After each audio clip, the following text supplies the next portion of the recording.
Alrighty guys, very warm welcome to the video. It's been a while since I've done one of these, but based on the recent Ironman World Championships from Nice, which we just all witnessed on the weekend, I think I have to put together a bit of a summary about some of the power outputs because it's always quite fascinating just seeing what these pros can do. So in general, the race was won by Sam Laidlow with an incredible performance, around 8:06 on a tough course.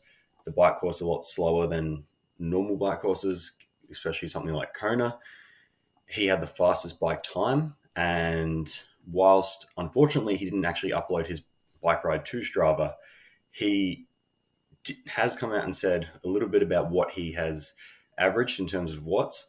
Training Peaks, which is what you can see on the left, the schematic on the left, have actually released some of his data, and there is some speculation floating around. We'll get around a ballpark as to what he probably averaged overall, and then obviously we've got the normalized there.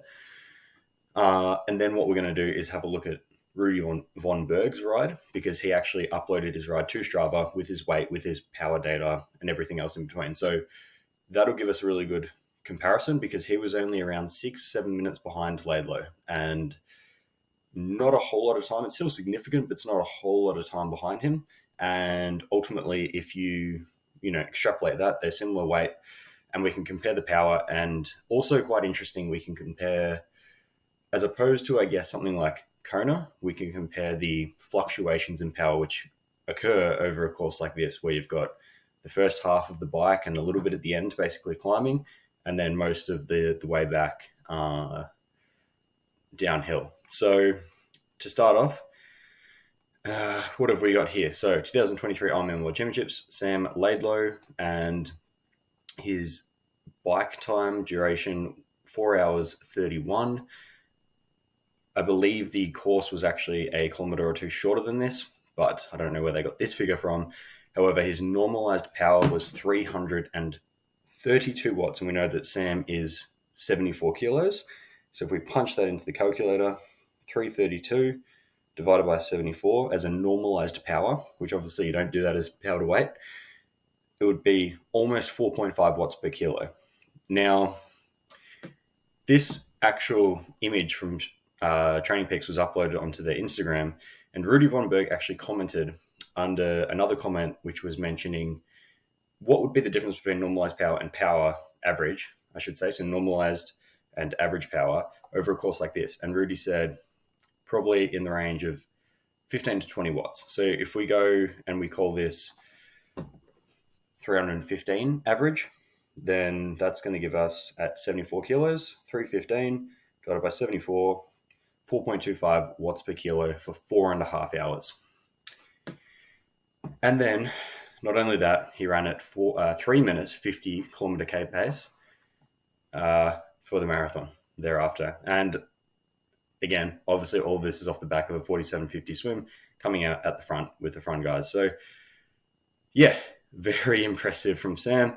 And these were some of the comments made. This was reported by the Outside Plus magazine triathlete. So also pushing the limits, Cam Wurf, who was only second to Laidlow in average watt output, 310 watts to Laidlow's 347 watts at the halfway point of the race. Cam Wurf, obviously a professional cyclist, and Sam Laidlow really just, Cam couldn't really make any inroads, and then Sam just rode away from him basically throughout the whole thing. So yeah, and how accurate these are, I really don't even know how they got these numbers, because Cam didn't upload his Cam did upload his Strava, but didn't upload any power data, and Sam didn't upload anything on Strava. So, and obviously Strava's not the be all or end all, but yeah, it's hard to know exactly whether these are fully accurate, but nonetheless, yeah, quite interesting. And if that was the case for the first half of the race, which would make sense given it's mostly uphill and then mostly downhill on the way back, so he's going to lose power coming back. Yeah, incredible. And so this was a quote from him, Sam himself.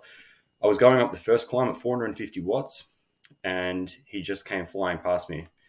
And he was referring to, who was the other guy up with him? Forget, slips my mind now. But I said to him, let's push 30 minutes and see where this gets us. The first hour, I averaged like 370 watts and I'm 74 kilos. So, I mean, an hour of the bike course, 370 divided by 74, that's 5 watts per kilo on the dot.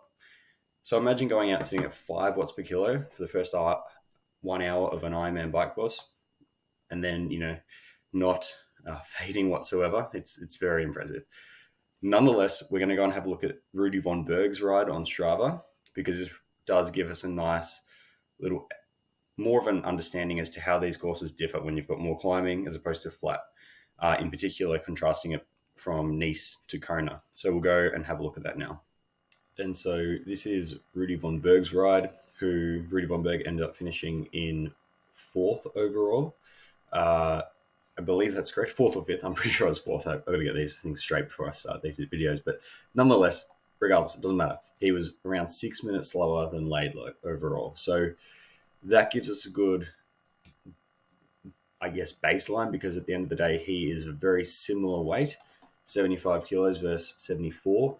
And Rudy was quite outspoken about the fact that he really understands his course. He's done it before. He gets it. He knows the climbs.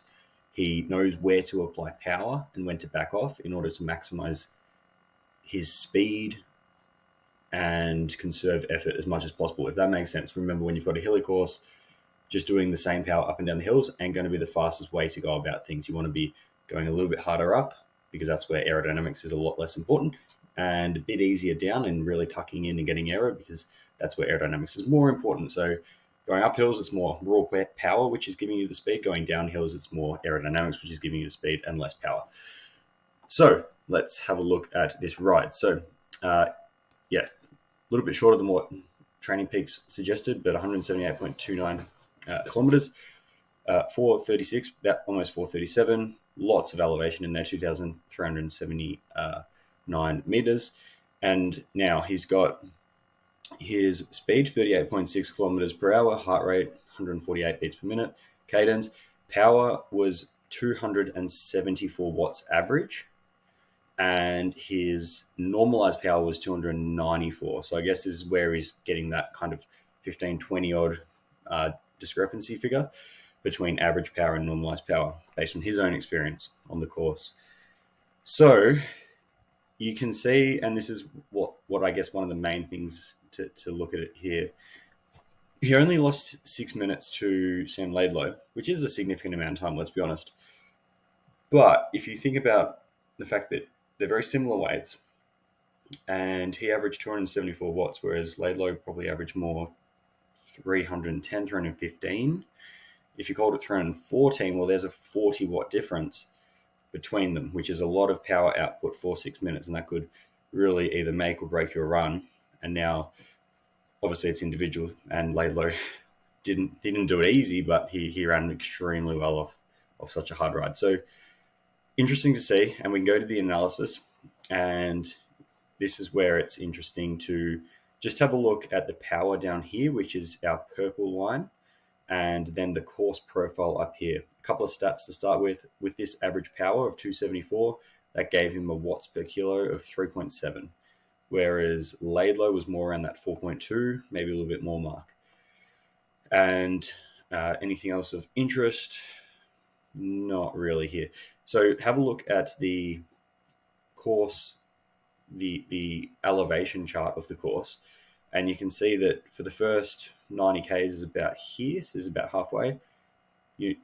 It's really going from sea level up to 1,000, 1,200 meters, climbing most of the way, and then in general on the way down or the way back, majority downhill. You do have this little climb coming back up here, but then it's all downhill to the finish. So this is what I want to show you guys with respect to how to kind of tackle a bike course that is quite hilly if you're otherwise used to doing flat bike courses, which for most of triathlon, they're either rolling or they're flat. With a course like this, I think it's very important that you measure your effort and you expect to apply a little bit more effort, or a significant amount more effort going up the hills, and then because you're going to be able to recover going down, especially when they're like a long climb like this. Here you've got just a bit after 40k up to 60k. This is almost an hour, 50 minutes an hour climb. So if we look at his power and then compare it to the gradient, so remember his average is 274, and then we start the climb here, and you can see just down here, which is the power number, 360, 350, 330, well over, probably averaging, what did I do there? Oops. There we go. Probably averaging, 330 watts up the climb, and then steadies on the kind, I guess the flat on the top of the course, and then really backs off down the hill. There's no point pushing high power downhill when you're already going 60 kilometers an hour at 100 watts. Doing 200 watts, you might gain 5 kilometers an hour or something. It's really not worth it going down the hill. The main thing is getting aero, and then we see him coming back up the hill here, and the power really spikes again, well over 300, and then steady back in, recovering a bit down this descent, and then steady back into the finish. So, and you can see even with the heart rates, here we're down at in the 130s. Here on this descent, we're right down almost to 100 beats a minute, but then going up the climb, we're in the high 150s, even 160s. So that just shows you that the pros, particularly when they understand the courses like Rudy does, they are applying a very strategic effort depending on where they are in the course. So going harder up the hills generally and going easier down them. And it sounds fairly basic when you put it like that, but I think that we can really underestimate the importance of that, and that's really cool to see here. It's a great example of exactly what they are doing, and I guess where they're focusing their power, because they know they're going up the hills. You're going to gain a lot more time putting out more power than you are just trying to steady state that thing the whole way through the course, as opposed to something like Kona, right, which is more just undulating. So you want to go decent up and then maintain over. This is more just climbing and descent, proper climbing and proper descent. So very different course, and good to see. I'll post this link to his Strava in the description for anyone who wants to go have a look. Cam Wurf also did his Strava, but didn't have any power. Ditlev didn't. Patrick Lange did, but didn't have any power. But Lange was 10, 11, 12 minutes behind Laidlow on the bike anyway. And yeah, hope you guys enjoyed that little analysis. Obviously, it would have been really nice to get Sam's actual power data, and maybe he'll upload that one day, who knows. But nonetheless, an awesome race by him. Fantastic run, the fastest ever run in Ironman World Champs from Patrick Lange. And yeah, take care, guys. Happy training, and I'll see everyone in the next video.